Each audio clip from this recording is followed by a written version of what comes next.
여러분 안녕하십니까? 관훈클럽 총무 박승희입니다. 참석해 주신 내빈 여러분께 감사드립니다. 오늘은 6.13 지방선거 서울시장 관훈 토론의 두 번째 시간으로 자유한국당 김문수 후보를 모셨습니다. 김 후보의 양력을 먼저 소개해 드리겠습니다. 김 후보는 경북 영천 출신으로 서울대 경영학과를 졸업했습니다. 15대 총선에서 경기도 부천 소사에 출마해 당선한 뒤 연속 3선을 하셨습니다. 2006년과 2010년 경기지사 선거에서 당선했습니다. 이번에 자유한국당 서울시장 후보로 등록한 김 후보의 기조연설을 먼저 듣겠습니다. 기조연설은 앉아서 해주시기 바랍니다. 안녕하십니까. 자유한국당 서울시장 후보 김문수입니다. 역사와 권위를 자랑하는 우리 관훈클럽의 초청에 감사드립니다. 존경하는 관훈클럽 박승희 총무님과 회원 여러분, 함께해 주신 여러분 감사드립니다. 이번 선거는 단순히 서울시장을 뽑는 이상의 의미가 있다고 생각합니다. 한편으로는 대한민국과 자유민주주의를 지키는 선거입니다. 서울은 북한 핵의 가장 큰 위협을 받고 있습니다. 북핵 안보 위기 속에서 문재인 대통령은 한미동맹 강화 대신 우리 민족끼리를 선택한 것은 아닌지 우려를 금할 수 없습니다. 이러한 국가적 위기 속에서 저는 수도 서울을 꼭 지켜내겠습니다. 북한 핵의 위협에서 수도 서울을 지켜내는 것, 이것은 문재인 대통령이 이어 노무현 대통령이 이어 문재인 대통령이 추진하는 수도 이전, 수도 분할을 꼭 막아내겠습니다. 서울은 600년 한반도의 수도이자 한강의 기적을 주도한 자랑스러운 대한민국의 수도, 베이징, 도쿄와 경쟁하는 동북아시아 번영의 중심입니다. 남북 통일의 수도로서 갖춰야 할 것이 너무나 많습니다. 지속적으로 준비하고 발전시켜 나가겠습니다. 치열해지는 글로벌 경쟁 하에서 도시 또한 주춤하면 금세 뒤처지는 것 아니겠습니까? 박원순 시장 7년 동안 서울의 도시 경쟁력은 계속 약화되어 도시 경쟁력 전망치가 10위에서 38위로 바닥까지 추락했습니다. 박원순 시장은 가장 오랫동안 서울을 정체 퇴보시킨 시장으로 기록될 것입니다. 교통지옥, 주택대란, 미세먼지 등 시급히 해결을 했어야 할 과제를 무능과 탁상행정으로 방치하고 악화시켰습니다. 무능과 탁상행정으로 미세먼지는 악화되고 단 사흘 만에 150억 원의 혈세만 날렸습니다. 토목을 죄악시하고 SOC 도시 인프라를 경시해 교통지옥 출퇴근 전쟁을 수수방관했습니다. 월드컵 대교 하나 건설하는데 10년이 더 걸립니다. 집 짓고 이사할 자유를 빼앗아갔습니다. 재개발 재건축이 되지 않아 서울역 바로 옆 시내 한복판에서 재래식 화장실을 쓰는 실정입니다. 뉴욕, 도쿄 등 세계 대도시 대비 생활 물가가 폭등하고 있습니다. 청년 일자리 대란이 벌어지고 있지만 반기업 친민노총 정책으로 있는 일자리도 없었습니다. 존경하는 서울시민 여러분, 제가 서울시장이 되면 올림픽대로 등 주요 도로를 지하화, 2층화해서 뻥 뚫리는 서울교통 만들겠습니다. 강북, 강남에 새로운 GTX 만들어 출퇴근 시간을 30분 줄여드리겠습니다. 미세먼지 30% 줄여서 시민 여러분의 마스크를 벗겨드리겠습니다. 시민단체 출신 점령군 인사를 근절하겠습니다. 좌파 시민단체 출신 6층 마피아가 휘두르는 서울을 시민의 서울로 되돌리겠습니다. 전국 최하위권 16위 서울시 공직 청렴도를 전국 1위로 만들겠습니다. 취임 첫날 규제투성이 재개발 재건축 허가하겠습니다.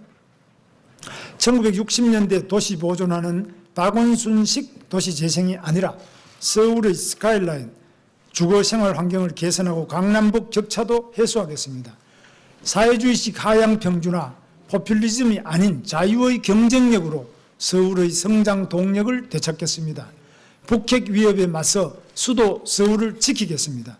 수도 이전과 수도 분할에 맞서 수도 서울을 지켜내겠습니다. 시장을 바꿔야 서울이 바뀝니다. 언제나 더 낮은 곳에서 더 뜨겁게 시민과 함께하는 시장이 되겠습니다. 감사합니다. 저희가 그 토론회 전에 김 후보 측에 기조연설을 5분 좀 준비해달라고 부탁을 드렸는데요. 지금 정확하게 4분 58초 걸렸습니다. 관훈 토론이 이번이 처음이 아니신 거로 알고 있는데 오늘 토론도 굉장히 원만하게 진행될 것 같습니다. 먼저 그럼 패널들을 소개해드리겠습니다. 맨 오른쪽부터 소개해드리겠습니다. 문화일보 전국부 신선종 차장님입니다. 경향신문 이중근 논설위원입니다. 한국일보 김정곤 논설위원입니다. 그러면 지금부터 관훈 토론회를 본격적으로 시작하겠습니다. 플로어에 계신 분들은 중간에 질문하실 게 있으면은 적어서 보내주시면은 토론회 중간중간에 사회자가 소개를 해드리겠습니다.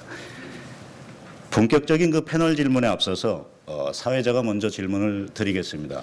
아시다시피 요즘 그 한반도 운명을 둘러싼 외교 게임이 치열하게 벌어지고 있습니다. 오늘 아침에만 하더라도 북미 실무회담이 있었습니다. 그래서 그 소식이 전해졌는데요.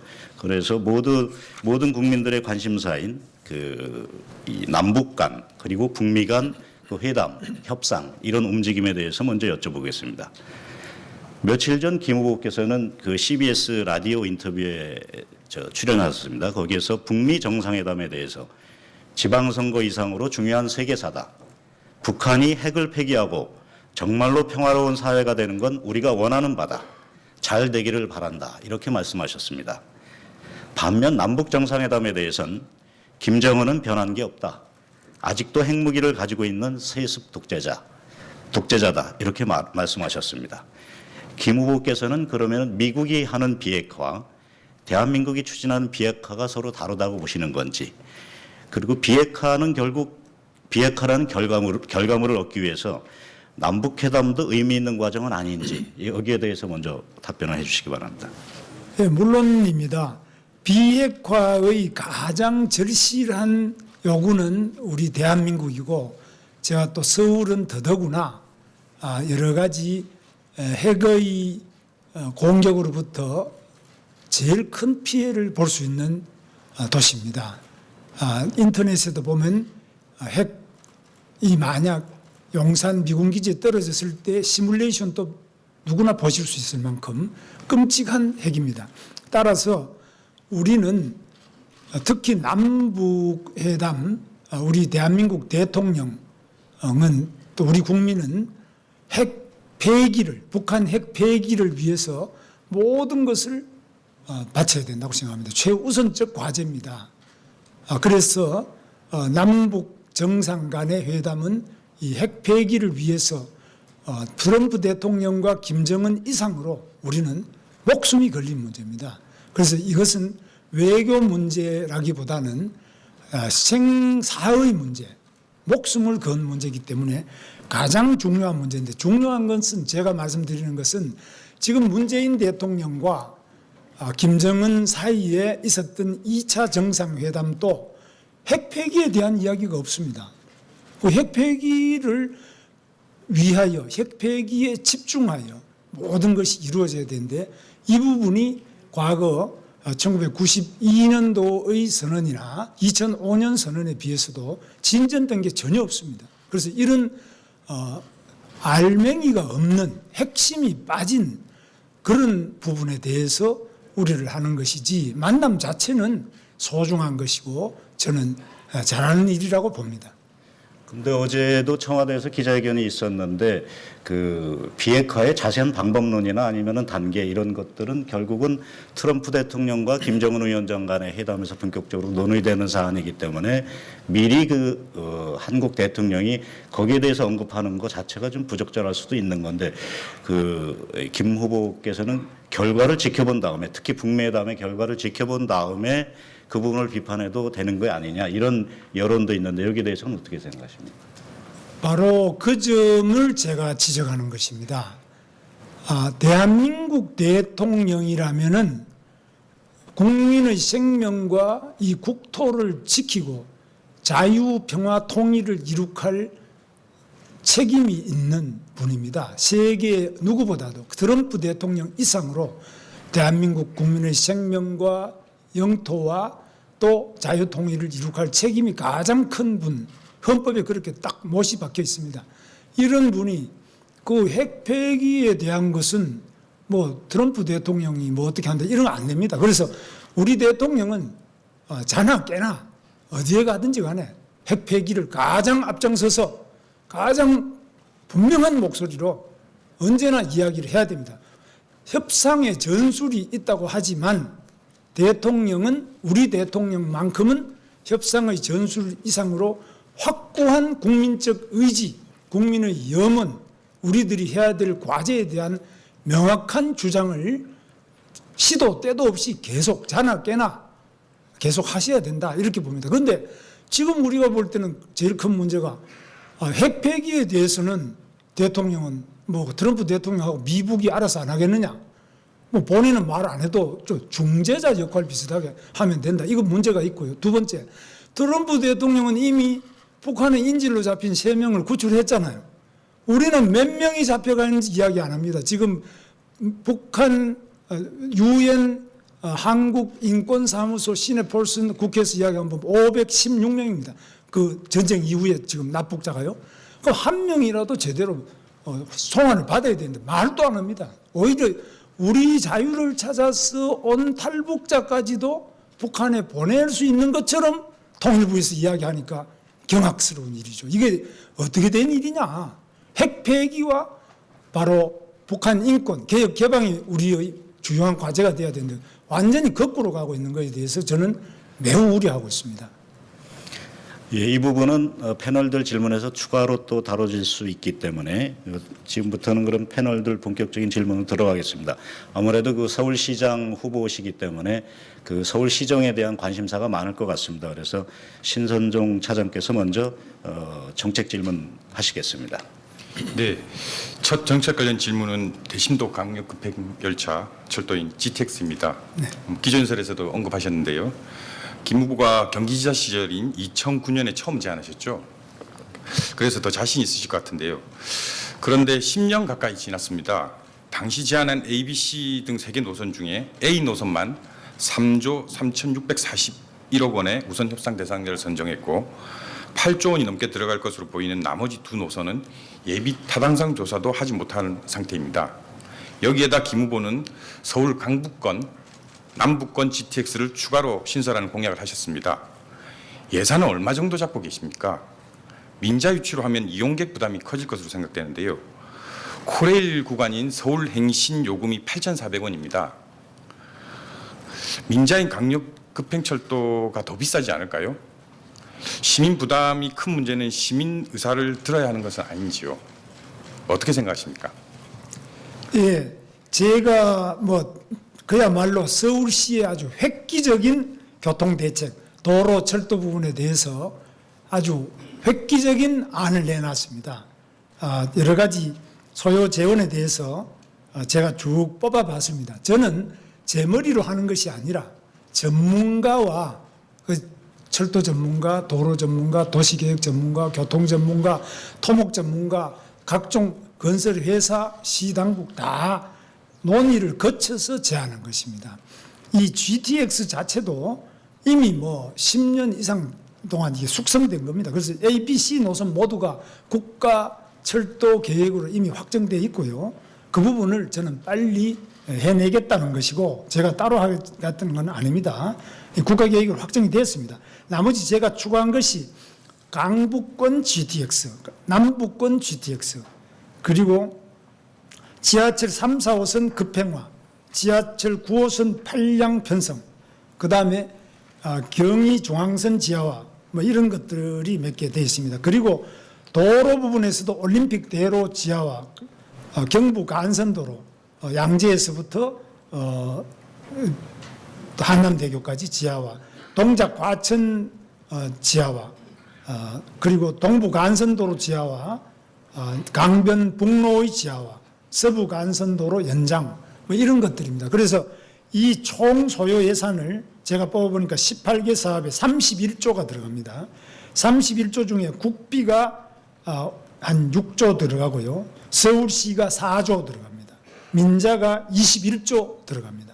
그 민자는 각 회사별로 제가 전부 다 뽑아봤습니다. 그래서 제가 뭐 민자를 하자는 게 아니고 이미 민자가 제안한 내용이 쭉 나와 있습니다. 회사별로. 그래서 서울시 예산은 4조가 들어가는데요. 이 4조는 1년에 서울시 예산이 지금 31조인데 해마다 2조씩 서울시 세수가 늘어납니다. 그래서 전체적으로 4년간 4조를 확보하는 것은 큰 문제가 없고 이게 또 4년 만에 다 완성되는 게 아닙니다. 그래서 예산 자체는 문제가 없고 다만 지금 현재의 시장이 교통이 좀 막히는 것이 뭐 문제가 있느냐 뭐 이런 생각, 토목 자체는 안 좋은 거다 이런 잘못된 생각 때문에 이게 서울이 교통이 이렇지. 저는 서울시가 뉴욕이나 동경이나 북경 어느 곳보다도 교통이 편리하고 아주 신속하게 각 곳을 왔다 갔다 할 수 있는 그런 시원한 교통 제가 꼭 이루겠습니다. 답변 중에 제가 좀 말씀을 드리면 이제 처음 제안하신 ABC 3개 노선 이 다음 국책 사업으로 선정이 돼서 민자 추진 중이라고 말씀하셨는데요. 그 당시는 이제 집권 여당의 지사셨습니다. 그래서 정부가 받아줬던 것 아니냐. 충분히 그럴 수 있다고 저는 하는데요. 지금 제안하신 여러 가지 사업들이 야당 시장으로서 과연 추진이 가능하실까요? 교통은 여야가 별로 없습니다. 뭐 야당이라고 해서 차를 안 타고 다니고 여당은 또 걸어 다니고 뭐 이런 건 아닙니다. 그래서 교통은 여야 구분이 없고 교통이 바로 복지입니다. 지금 박원순 시장은 교통은 마치 토목이다. 토목은 나쁜 것이다. 저는 교통은 복지다. 왜? 시간을 줄여드리기 때문에 쾌적함을 드리기 때문에 출퇴근이 편하고 혼잡도가 떨어지고 빨리 도착한다면 나머지 시간을 자기의 여유 시간, 여가 시간, 행복하게 또 출퇴근하는 시간 동안에도 지금 뭐 지하철 9호선 박원순 시장이 잘못해가지고 혼잡도 200%입니다. 그것보다는 혼잡도가 낮춰지면은 그 자체가 복지다. 저는 이런 개념으로 보고 있습니다. 완전히 생각이 다릅니다. 예, 교통복지 문제를 또 말씀하셔서 또 질문 드리겠습니다. 공약 중에 대중교통요금 무료 구간 운영이 있습니다. 4대문 안 대중교통요금을 무료로 해 대중교통 이용 촉진과 미세먼지 저감 효과를 보겠다고 공약하셨습니다. 그럼 이제 버스와 지하철을 타고 4대문 밖에서 4대문 안으로 들어오는 시민들이 요금을 어떻게 책정되는 건지. 그것은 여러 가지. 지금 현재 계속 좀 질문 더 드리겠습니다. 그 4대문 밖에서 타고 오다가 무료 버스나 지하철로 이용하기 위해서 다시 환승해야 하는 건지 이런 불편을 없애기 위해 대중교통 시스템 변경을 해서 이 변경이 가능한 건지 비용은 어느 정도 드는 건지 이런 것들 다 검토하셨는지. 그거는 전문 기술자들이 다 해놨고요.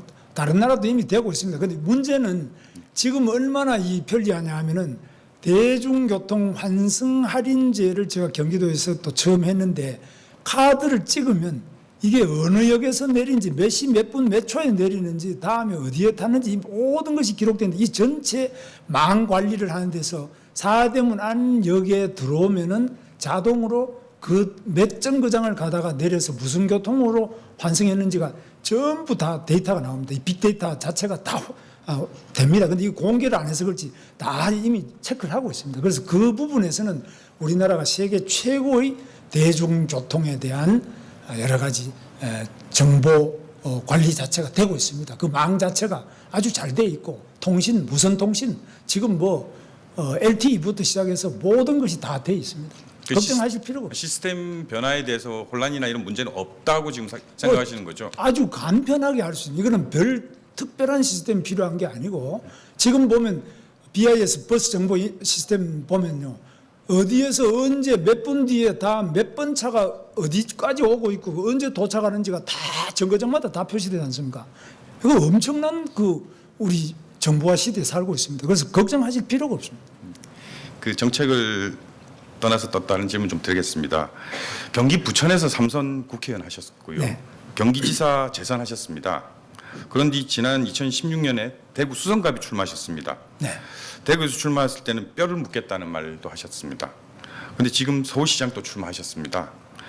정치가는 현실적으로 상황에 따라 행보하지만 김 후보의 이런 이력은 도대체 무엇을 지향하는지 이해하기 어렵다는 말도 있습니다.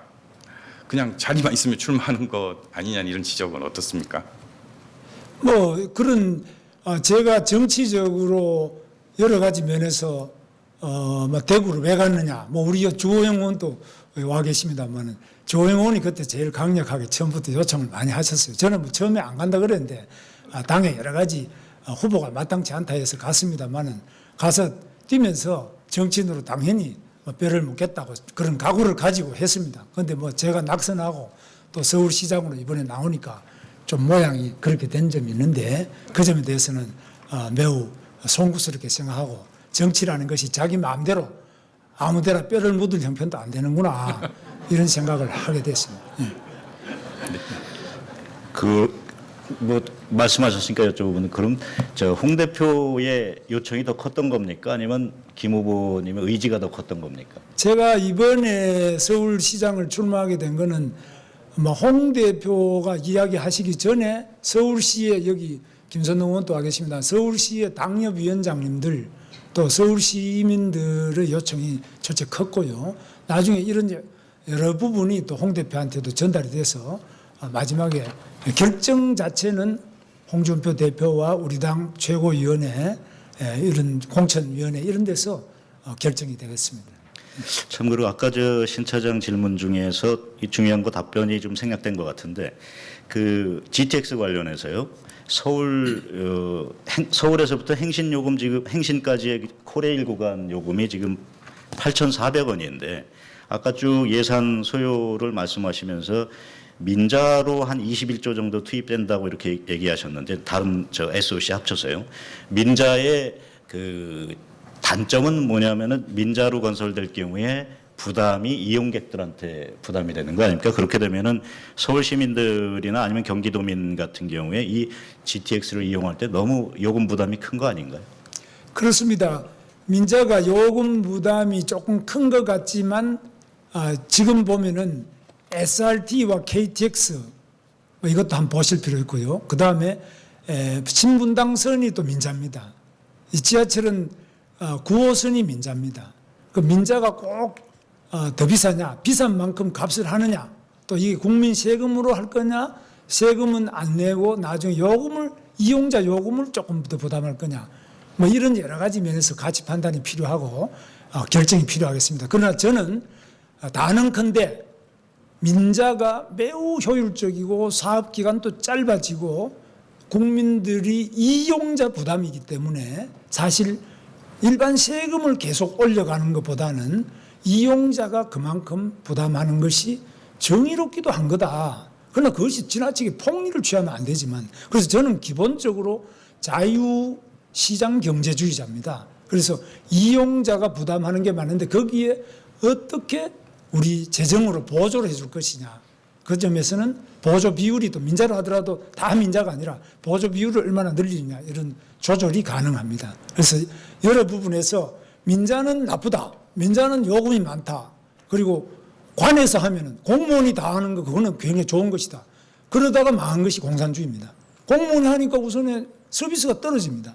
뭐 안 하려고 합니다. 낙후되고 서비스 질이 떨어지는 그런 공공의 폐단을 극복하는데 일정한 정도 민자도 자극을 줄 수 있고 약간의 경쟁적인 그런 것도 필요하다. 저는 그렇게 봅니다. 후보님 제가 잠시만 수서 동탄 SRT와 서울 지하철 9호선은 정부가 서울시가 한 겁니다. 기반 시설은 민자가 순수하게 들어가 있는 건 아니지 않습니까? 그래서 요금이 낮게 책정된 것이지. 수서 동탄은 민자로 제한됐지만 정부가 한 걸로 저는 알고 있습니다. 제한은 그렇게 처음에 됐었지만 A 노선 수서 동탄 노선은 민자 노선으로 돼 있습니다. 삼성 고양시 킨텍스까지가 A 노선으로 다시 바뀐 거 아닙니까? 처음 제안하실 때는 그렇게 하셨는데 예. 예. 그런데 수서 동탄은 뭐 아시다시피 동탄 단지가요. 동탄의 주거 단지가 신도시 한 1,000만 평 넘습니다. 그 엄청난 주거 단지를 개발하면서 그 입주자들이 교통 개선 부담금으로 그 일정하게 낸 것이 또 1조 이상 들어가 있습니다. 또 국고도 일정하게 들어가 있고요. 그래서 여러 부분이 합쳐져서 이루어지는 건데 이 재정 부분에 대해서는 제가 직접 이 모든 사업을 한 사람이기 때문에 거기에 대해서 지나치게 우려는 안 하셔도 되겠습니다. 한 믿고 맡겨줘 보십시오.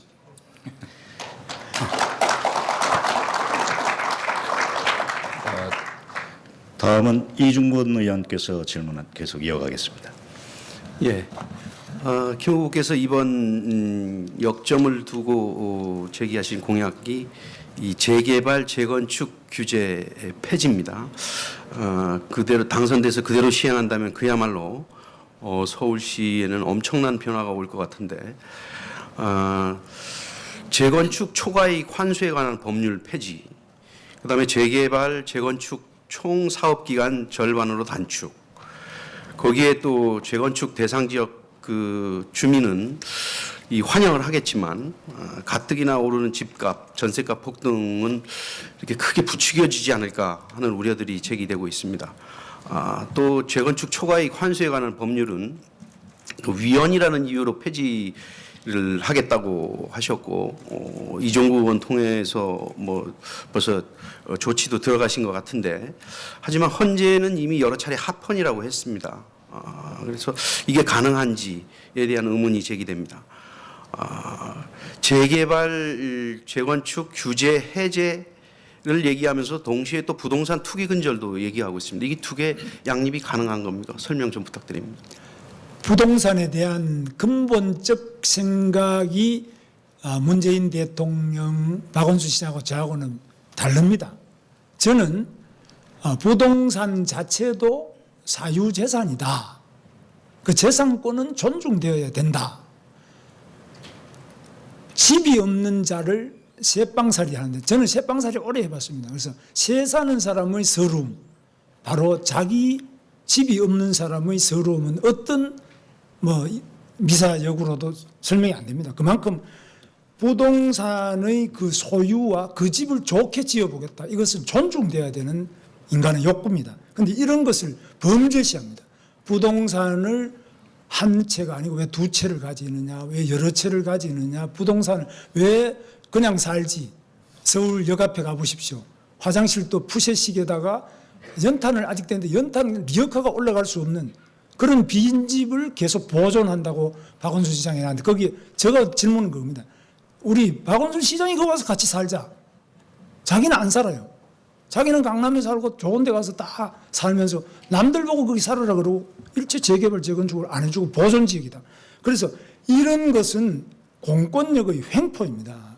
이거는 원래의 기본적인 사유재산의 원칙에도 어긋나고 또 개인이 재산이라고는 딱 그 집 한 채 있는데 그 집 한 채를 더 좋게 지어서 더 가치를 높여보겠다. 그게 왜 범죄시 돼야 됩니까? 그걸 중과세를 때리고 그걸 못하게 막고 그 사람들을 범죄시하는 이런 것은 잘못됐고 그래서 기본적으로 재개발, 재건축을 통해서 층수도 저는 높여줘야 된다고 보고 그러면은 그만큼 공급이 늘어납니다.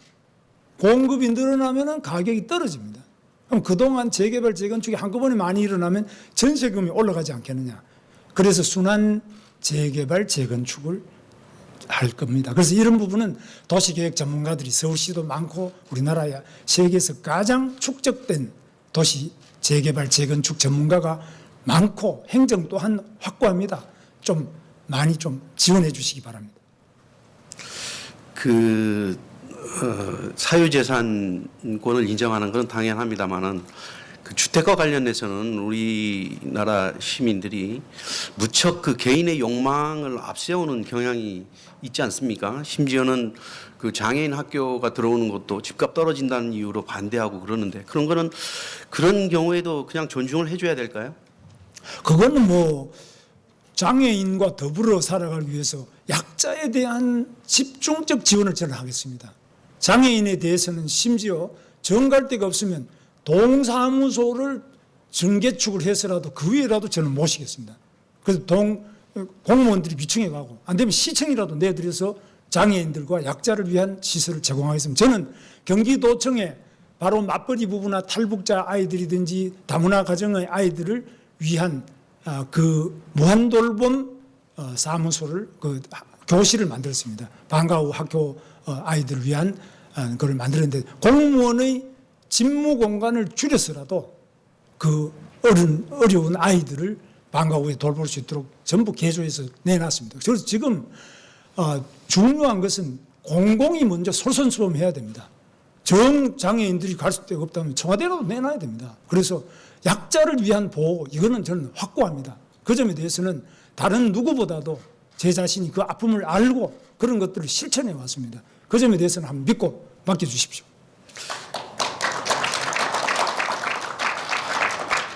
저는 죄송스럽지만 관훈 토론회에서는 그 박수 중간에 치는 게 금지되어 있습니다.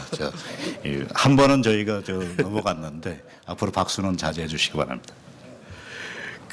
저는 이 시장의 실패에 대한 걱정을 말씀하셨는데 장애인으로 제가 예를 잘못 든 것 같습니다. 아마 다시 공약 홍보로 가버리셨는데 관련해서 질문 하나 더 드리겠습니다. 임대주택 건설 얘기입니다. 2022년까지 공공임대주택 25만 가구, 그다음에 청년 임대주택 5만, 신혼부부 우대 임대주택 5만 등 해서 35만 가구를 임대주택을 공급을 하겠다고 말씀하셨어요. 하지만 이 청년 임대주택 등 임대주택에 대해서는 5평짜리 빈민 아파트다라고 하는 의견들이 있습니다. 해당 주민들도 별로 환영하지 않는 그런 겁니다. 좀 전에 말씀하셨지만 시장에 대한 정부 개입은 성공할 수 없다 이런데 이건 또 어느 정도 또 시장에 대한 개입을 말씀하시는 것 같은데 좀 모순이 되지 않나요? 그리고 과거 경기지사 시절 2013년으로 좀 2월쯤으로 되던데 경기도 국회의원들과 만난 그 자리에서 박근혜 당선인이 보금자리 주택 70%를 임대주택으로 돌리겠다고 하는데 경기도는 받아들이지 않겠다라고 했습니다. 뭐 좀 생각이 바뀐 건가요? 이 점은 35만 가구는 뭐 박원순 시장 후보도 마찬가지로 비슷합니다. 근데 제가 이제 가지고 있는 그 특징은 뭐 다른 후보하고 이 점은 큰 차이는 없는데요. 제가 이제 생각하는 거는 그 박근혜 대통령 때 보금자리 부분에 대한 거는 어떤 특정 지역의 임대주택을 모자리 붙듯이 그냥 쏟아붓는 것, 그것은 바람직하지 않습니다. 그래서 그 상당히 슬럼화도 되고 그래서 임대주택과 일반 주택이 일정한 정도 믹스, 섞여서 사는 것이 오히려 좋을 수 있습니다. 물론 뭐 임대주택 한 거와 소형 평수만 몰아가지고 하면 어떻겠나 이런데 저는 그런 것은 여러 가지 경험으로 볼 때 문제가 좀 발생합니다. 그래서 가능하면은 그렇게 너무 한 군데에 해버리면 그 도시의 재정도 어려워지고 또 그 주민들도 그 동네에 산다 그러면 다 이 위화감을 가질 수 있습니다. 그 따돌림 받고 이렇기 때문에 여러 가지 문제가 있다. 이런 점 때문에 그때 지적을 한 겁니다. 그래서 기본적으로 있는 사람과 없는 사람이 어울려 살지만 그러나 진짜 돈 많은 사람이 나는 멋있게 우리끼리 살고 싶다. 그런 사람은 약간 멀리 나가서 뭐 미국도 그렇잖아요. 멀리 나가서 자기 집 뭐 별장처럼 짓고 사는 거야. 뭐 그건 또 자유 아닙니까? 그러나 아파트라든지 집단 공동 주거는 가능하면은 상당히 어우러져서 이렇게 사는 것이 바람직하다. 그렇게 보고 있습니다. 예. 다시 재개발 정책을 전반적으로 좀 한번 아우르면서 질문을 드려보겠습니다. 재건축, 재개발 규제 완화, 그 다음에 아까 도로도 지하화하고, GTX도 건설하고, 그 다음에 또 임대주택도 짓고, 이런다면 사실 뭐 극단적으로 얘기하면 서울시가 이게 공사판이 되지 않을까 하는 그런 생각도 좀 듭니다. 근데 김 후보께서는 다른 한편으로 과거에 뭐 도지사 시절도 환경지사를 자임하셨고 지금 이번에 다시 또 환경 시장을 말하고 있습니다. 이런 식으로 그 규제를 다 풀고 그런다면은 녹지에 대한 보호 대책은 좀 어떻게 되는지 서로 상충하지 않습니까?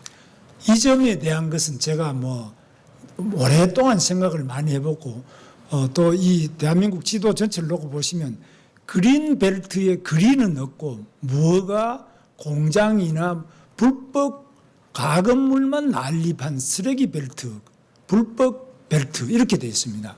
그래서 그린 벨트라 하더라도 그 등급이 다 있습니다. 녹지가 보존된 그린 벨트도 있고 또 완전히 훼손돼서 이 그린이 아니라 쓰레기 벨트인데 그린 벨트라고 이름은 붙여놓고 그래서 이런 것들을 현장에 가서 실사를 해가지고요. 그 조사 결과 보존 가치가 있는 거는 철저히 보존하고 보존 가치가 없는데 그린벨트라는 이름 아래 쓰레기만 계속 방치되고 주변에 악취를 풍기고 불법이 자행되는 이런 부분은 그 나름대로 깨끗한 친환경 개발을 해줘야 됩니다. 방치하는 것이 능사가 아닙니다.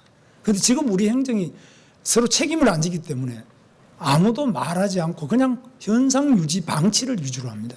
이건 안 된다. 그리고 뿐만 아니라 지금 어느 도시든지 간에 지금 동경을 보십시오. 2020년 올림픽을 앞두고 도시 자체를 완전히 새롭게 한 단계 끌어올립니다. 북경은 말할 필요도 없고요. 그 우리 서울은 7년 동안 박원순 시장 7년 동안 그럼 뭘 했느냐 이죠. 월드컵 대회도 안 하고 재개발 재건축도 다 취소하고 뭐 도로도 막히고 그러면 어디로 가자는 거냐. 그래서 지금 박원순 시장 하는 거는 그 푸세식 화장실에 연탄가스 중독이 걸려서 못 사는 이런 거를 보존해야 되겠다. 저는 보존할 필요가 없고 서울역 같은 데는 거기에 록봉기 이상으로 역세권 개발해가지고 KTX역 내리면 앞으로 통일도 되고 이러면 만주에서 온 사람들, 북한에서 온 사람, 이런 사람들이 그 기가 막힌 고층 빌딩 속에서 거기에서 미술관도 있고 휴게소도 있고 호텔도 있고 연구소도 있고 한 층에서 록봉기 가보시면 얼마나 잘나요. 그래서 초고층 빌딩을 개발하는 것이 환경을 파괴하거나 문화를 파괴하는 것이 아니라 그야말로 그 속에서 주차 문제, 여러 가지 그린 문제 다 해결할 수 있습니다. 또 그린이 그렇게 필요하면 벽 자체에 그린월로 해가지고 벽 자체에다가 많은 식물을 키워낼 수 있는 새로운 농업 기술이 도시농업이 발달이 많이 되어 있습니다. 그래서 우리가 원하는 것을 할 수 있는 엄청난 초고층 빌딩의 기술력과 그리고 농업 기술력과 또 문화예술의 능력 이런 것들을 우리나라가 다 가지고 있습니다. 그런데 이거를 완전히 다 없는 것처럼 해놓고 옛날식 전쟁 직후의 피난민 시절을 보존하고 살아가자. 그게 친환경이다. 저는 생각이 다릅니다. 녹지는 늘어납니까? 줄어듭니까? 녹지는요. 제가 그 말씀드렸지만 서울 광장부터 시작해서 광화문의 광장 같은 데 이런 데도 다 나무를 더 심고 서울 시내 곳곳에 나무를 더 심어야 미세먼지를 잡을 수 있습니다. 이 그린월, 그린파크, 그린빌딩 이것이 미세먼지를 잡습니다. 그래서 그린에 대해서는 제가 이미 미세먼지 부분에서 공약을 많이 해놨습니다. 서울시 전체를 숲으로 그리고 겨울에도 살 수 있는 나무는 어떤 종인지 이것도 원예 기술도 우리나라가 굉장히 발달되어 있습니다. 그래서 우리나라 농업은 세계 10위권 이내에 발달된 농업 기술을 가지고 있습니다. 도시농업 확실하게 발전시키겠습니다. 저도 후보님의 그 과거와 현재와 관련된 질문을 드려보겠습니다. 과거 그 운동권의 대표 인물에서 제도권 정치로 들어와서 3선 국회의원 그다음에 조지사도 재선하셨습니다. 그런데 요즘 와가지고 하는 말을 들으면 좀 당혹스럽습니다. 오늘 아까도 남북 문제 또 현 정부에 대한 얘기 하셨습니다만은 그 문재인 대통령이 이 한미 동맹 강화 대신 우리 민족끼리를 선택한 것은 아닌지 우려를 금할 수 없다 이런 말씀하셨는데 사실 우리 민족끼리 얘기는 용어 자체는 그렇지만 다른 말로 치환하면 박정희 대통령도 얘기했던 자주 평화 통일의 그 같이 포함되어 있는 개념 아니겠습니까? 이런 거를 일부 진보 진영의 전유물인 것처럼 말씀하시는 거는 좀 어폐가 있지 않나 생각이 됩니다. 그리고 과거 김 후보는 그 노동운동을 하신 것이 가장 큰 경력으로 삼고 계신데 그 노동운동은 지금 와서 어떤 의미가 있는지 설명 좀 부탁드리겠습니다. 홍준표 당대표는 또 노동귀족 때문에 한국 경제가 안 된다 이렇게 얘기하는데 그런 견해 동의하시는지 밝혀주십시오. 우리 민족끼리에 대해서는 좋죠. 저도 우리 민족끼리 좋아합니다. 그런데 김정은이 우리 민족을 대표하느냐 또는 북한 2,500만의 주민들의 3대 세습 독재자로서 자기 고모부도 죽이고 자기 형도 죽이고 하는 이런 독재자냐? 저는 3대 세습 독재자고 세상에서 가장 포악한 독재자로 생각합니다. 그리고 정당성이 없습니다. 그래서 김정은이 북한 민족을 대표한다 이렇게 보지 않습니다. 저는 북한의 2,500만 주민의 기본적인 인권이 보장되는 상태에서 선출된 어떤 정부가 있다면 그것이 우리 민족을 대표하는 지도자다 이렇게 보고요. 우리 문재인 대통령은 그런 의미에서 우리 대한민국의 대표자입니다. 저는 뭐 지지는 안 했지만 문재인 대통령 정통성에 대해서는 뭐 부정을 하지 않고 다들 우리 국민들이 인정하잖아요. 그러면 김정은의 정통성을 인정하느냐? 저는 인정 안 합니다. 그런데 그러면 어떻게 대화를 하느냐? 그러나 또한 대화를 해야 될 때는 해야 되겠죠. 두 번째, 제가 왜 옛날에 노동운동을 했는데 지금 와서는 뭐 그러냐? 저는 민노총만 반대하지. 아직도 한국노총에 제가 고문입니다. 저 금속노조 출신입니다.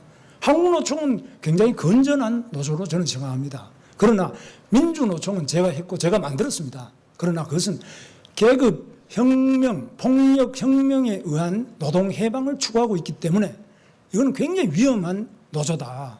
그래서 이건 안 된다. 현대자동차 같은데 제일 잘 살고 연봉이 억대에 육박하는 그런 민주노총의 최상층부가 계속 파업을 한다. 이거는 안 됩니다. 이렇게 하면은 우리 노동조합, 민노총 자체도 쓸 자리가 없어집니다. 그래서 저는 정말로 우리 노동자들, 뭐 제 아내도 노조위원장 출신입니다. 우리 부부가 다 노조고, 제 형님도 또 노조위원장 출신이고, 다 우리 집안이 다 노조 하던 사람입니다. 그러나 노조는 노동 복지를 위한 건전한 노조라야지 우리 사회 자유민주주의 시장경제 자체를 얻고 자유기업을 뒤집어 엎고 자본가를 다 타도해야만 해방이 된다. 이런 생각에는 저는 동조할 수 없습니다. 그러면 민주노총을 만들 당시에 쉽게 말하면은 그 단위 사업장이나 아니 특정한 그 복지뿐만 아니라 전면적인 정치적인 그 활동이 필요하다 하는 그런 방침은 지금 와서는 오류로 인정하시는 건가요? 정치 활동은 필요한데 폭력혁명으로 이 우리 대한민국의 헌법 체제를 부정하는 건 안 됩니다. 그래서 저는 또 처음에는 그런 생각을 가졌습니다. 그래서 그게 바로 재헌의회 운동이든지 제가 뭐 감옥 간 것도 국가보안법 위반 그런 게 있는데 요지는 바로 대한민국 헌법 체제를 부정하는 그 사고를 가지는 노조든지 어떤 단체도 그건 안 된다는 겁니다. 그래서 헌법 체제 내에서 뭐 노동자 권익 옹호는 좋다. 그건 저는 적극 지지하고 제가 경기도지사 할 때도 전국에서 늘 8년 내내 노사협조, 노사협력, 노조를 가장 잘 도와주고 그 물어보시고 다 잘한다 그러지. 그래서 대상을 대통령상도 계속 받았습니다. 저는 노사관계의 평화와 협력을 중요하게 생각하고 그것이 바로 다른 무엇보다도 중요한 가치로 생각하고 있습니다. 그러나 이 국가의 근본 체계를 뒤집어 엎는 그런 구호를 외치고 그런 투쟁을 하는 것은 동조할 수가 없습니다. 시간이 좀 많이 지나서 좀 속도를 좀 내야 될 것 같습니다. 김 의원 질문하시죠. 네. 저도 공약 더 몇 가지 좀 질문을 좀 드리겠습니다. 아까 기조연설하실 때도 보니까 미세먼지 공약을 중점적으로 말씀하셨는데 공약 중에 보니까 살수차 이용해가지고 정화하시겠다. 그리고 친환경 콘덴싱 보일러 교체 비용을 지원하겠다. 뭐 이런 것들도 눈에 띄더라고요. 콘덴싱 보일러 교체 비용 지원, 그리고 저 살수차 이용해가지고 정화하겠다. 근데 이런 것들은 지금 이미 벌써 살수차 같은 경우도 지금 서울시에서 이미 하고 있고, 콘덴싱도 광동구에서 아마 도입하고 있는 걸로 알고 있거든요. 혹시 이런 이미 서울시에서 진행하고 있는 대책들을 공약에 넣은 건 급하게 출마하시면서 이런 것들을 갖다 좀 급하게 공약에다 짜깁기 한 게 아닌가 하는 이런 그 얘기도 있습니다. 더군다나 이제 박원순 시장을 상대로 이제 경쟁하시면서 싸우면서 정책을 그대로 따라하는 거는 이거 좀 모순 아닌가 이런 지적도 있습니다. 어떻게 생각하십니까? 컨덴싱 보일러는 제가 경기도지사 할 때 남양주든지 다 했던 겁니다. 그럼 박 시장이 왜 김문수 하는 걸 따라가는데 이런 시비를 하면 안 됩니다. 그래서 컨덴싱 보일러나 살수차나 이런 것들, 살수차 있죠? 물, 비가 오면은 미세먼지가 줄잖아요. 물은 미세먼지를 잡는 가장 값싸고 확실한 수단입니다. 그래서 그거를 뭐 박원순 시장이 하지 않느냐, 뭐 그런 게 아니고요. 제가 박원순 시장이 미세먼지 잡는다고 광화문에 사람들 모아놓고 토론회 하거나 이거 안 따라갑니다. 그 다음에 공짜로 뭐 지하철 타라, 버스 공짜로 태워주고 3일 만에 150억 쓴다. 저 안 따라갑니다. 옳은 거는 해야 되고, 박 시장 한 것, 옳은 거는 당연히 하고, 또 그 박 시장이 한 것도 아니에요. 그 과학에 의해서, 또 보편적인 경험에 의해서 미세먼지를 잡는 거 하는데, 저는 다만 미세먼지를 잡기 위해서 서울 시내 환경이 쓰레기 천지고 지금 안 됩니다. 환경을 개선해서 깨끗한 서울을 만들기 위해서, 미세먼지 마스크를 벗겨드리기 위해서 예산 200, 지금 2조 예산을 4조 예산으로 환경 예산을 늘리겠다고 공약했습니다. 그래서 저는 컨덴싱 보일러도 모든 새로운 빌딩에 다 새로 쓰게 하고, 또 노후된 빌딩에도 교체할 때는 그렇게 좀 비싸지만은 좋은 것으로 해서 미세먼지를 잡겠다. 살수차도 뭐 1000대 이상 도입하겠다. 그 다음에 도로에도 물을 다 이렇게 자동으로 분사할 수 있는 분수 장치 이런 것들을 많이 만들겠다. 나무도 더 심겠다. 그래서 예산을 확실하고 정확하게 써서 서울시가 마스크 쓰는 국민만은 막아야 될 거 아니냐. 그리고 또 미세먼지 측정 자체도 지금 잘못되고 있습니다. 이거 완전히 서울시청 뭐 3층, 4층 이렇게 19m, 20m 높이에서 측정하니까 도로를 걸어가거나 지하철을 타려고 기다리거나 또는 지하 상가에서 근무하는 사람들의 미세먼지는 반영이 안 되고 있습니다. 이런 부분에 대해서 정말 가장 미세먼지가 심하고 미세먼지가 취약한 데 대해서는 집중적인 미세먼지 측정 장치를 인간의 코 높이, 이 코 있는데 1.5m 높이로 다 바꾸겠습니다. 뭐 지금 있는 건 두더라도. 그래서 이런 부분에 대해서는 요즘에 KT에서 개발한 새로운 미세먼지 측정 장치, 뭐 아주 값싸고 획기적인 방법이 많이 IoT 방식으로 개발되어 있습니다. 그런 것 도입을 하겠습니다. 그래서 제가 그 미세먼지에 대해서는 제 자신이 환경관리 국가기술 기사입니다. 자격증을 가진 기사입니다. 국회에서 환경위원을 국회의원 10년 동안 6년을 환경위원 했습니다. 경기도지사 8년 동안 팔당 물을 1급수로 바꾸고 환경 분야에서도 제가 최고의 성적을 거뒀습니다. 그래서 대기, 미세먼지 다 잡았습니다. 그래서 저는 저의 경험과 저의 역량 플러스 많은 전문가들, 행정력을 동원해가지고 또 시민들의 협조를 구해서 확실히 서울이 깨끗한 서울로 바꿔내겠습니다. 네, 잘 알겠습니다. 여러 가지 궁금증들은 좀 많으나 시간이 촉박하다 하니까 다음 질문을 좀 넘어가겠습니다. 후보께서 서민 생활비 절감 대책도 1, 2, 3로 내셨더라고요. 그 중에 보니까 아까 그 교통 대책 공약, 교통 관련 공약 질문하고는 조금 겹치지는 않지만 서울 시내에서 무제한으로 이용할 수 있는 그 대중교통 정기권, 이른바 서울 패스, 이것도 이제 대책으로 내놓으셨던데 그 도입해가지고 교통비 한 20% 줄이시겠다. 근데 이렇게 되면 이거 결국은 이걸 여기서 새는 여기서 들어와야 될 수입이 좀 부족분이 생기는데 지금 당장 서울 지하철 공사만 하더라도 2016년 한 해 지금 적자가 3,400억 되더라고요. 결국 이거는 그러면 이러면 적자만 확대하는 이게 선심성 공약 아닌가 하는 그런 지적이 있습니다. 어떻게 생각하십니까? 그 점은 이제 우리나라의 카드가, 교통카드가 너무 종류가 단조롭습니다. 뭐, 한 달에 뭐 쓰는 정기권, 뭐 이런 식인데 이게 아니라 얼마 몇 회까지 무제한으로 쓰는 것, 구간별로 또 종류별로 다양한 패스를 만들어내겠습니다. 그래서 그럼 유럽 같은 데 많이 하고 있죠. 그래서 거기에 맞춤형으로 패스를 다양화해가지고 뭐 예를 들면 내가 행상을 한다. 그래서 지하철을 자주 타야 된다. 이런 사람들한테는 하루에 수십 번을 타는 그런 사람도 일정한 범위 내에서 아주 싸게 해서 그런 사람은 한 50% 이상 절감되는 사람도 있을 겁니다.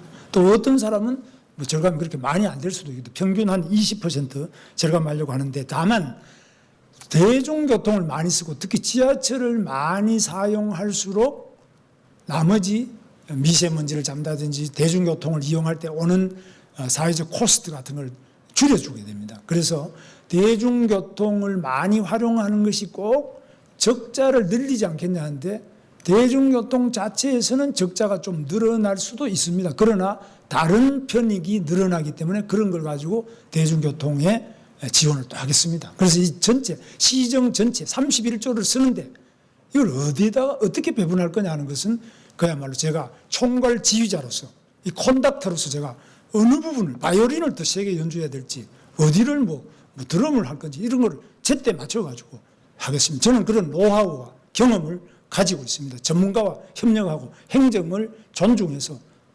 하모니를 한번 만들어 보겠습니다. 맡겨만 주십시오. 네, 잘 들었습니다.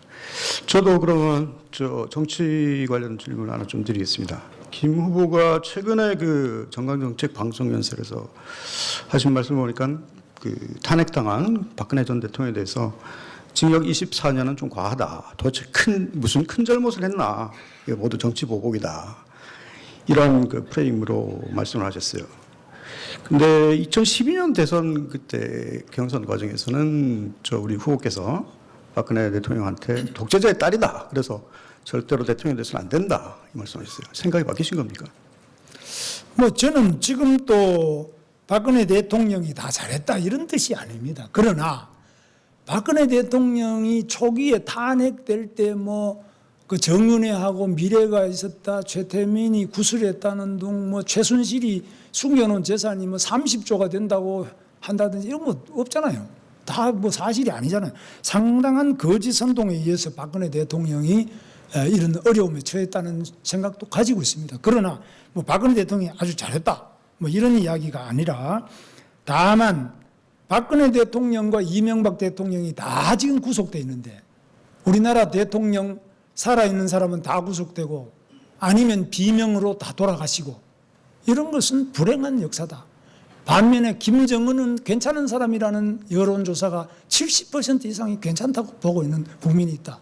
저는 여기에 대해서 경악하고 엄청나게 충격을 받았습니다. 정말 우리 국민들이 이래도 되느냐? 이명박 박근혜 전직 대통령 30사람 다 감옥 보내놓고 김정은은 아주 끌어안고 그렇게 기쁘고 그렇게 좋은 사람인지 여기에 대해서 굉장한 쇼크를 제가 지금 받고 있습니다. 저는 이걸 어떻게 정리해야 될지 저는 다른 어떤 이념을 떠나서 과연 이거 대한민국이 이래도 되느냐? 이게 정상이냐? 저는 묻고 싶어요.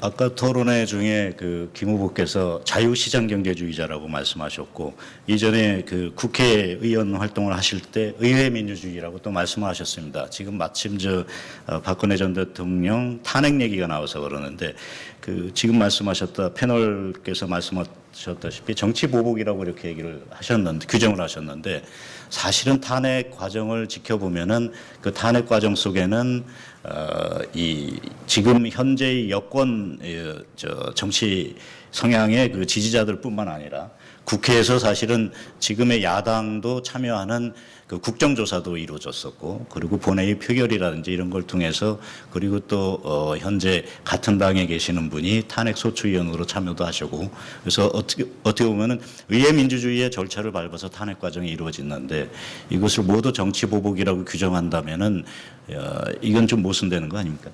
뭐 그런 점도 많이 있습니다. 특히 우리 당이 박근혜 대통령, 이명박 대통령 두 사람 사이가 안 좋았죠. 서로 갈등했죠. 그리고 전화도 서로 안 하고 진짜 불통이죠. 그런 점들이 이런 큰 불행을 자초한 점이 저는 우리 자유한국당으로서는 가장 먼저 반성해야 될 점이라고 생각합니다. 나는 우리 당이 잘했다 이렇게 보지 않습니다.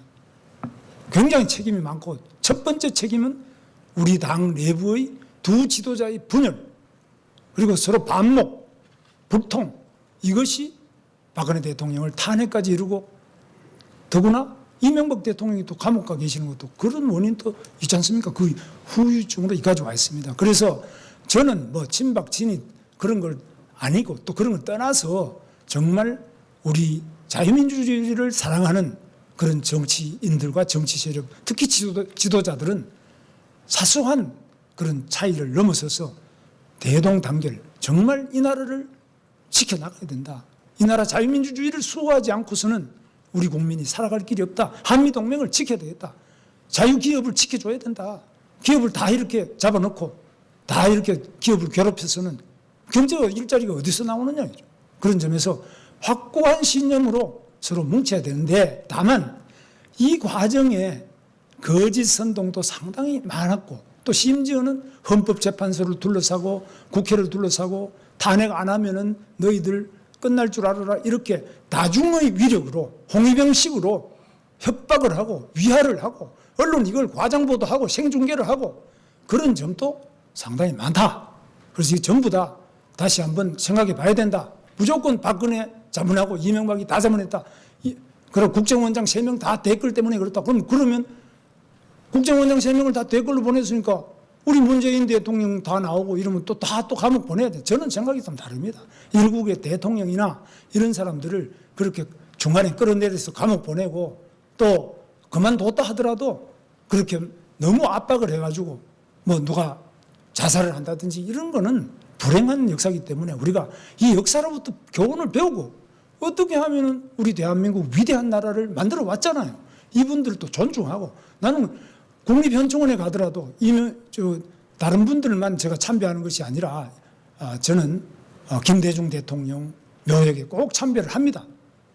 우리 당은 아니지만 물론 김영삼 대통령도 하고 이승만 대통령, 박정희 대통령 저는 다 참배를 합니다. 그게 정치인의 도리지. 어떻게 내 좋아하는 사람하고 심지어는 올해가 1970주년 우리 건국 70주년인데 건국 자체도 부정하잖아요. 문재인 대통령이. 이게 말이 됩니까?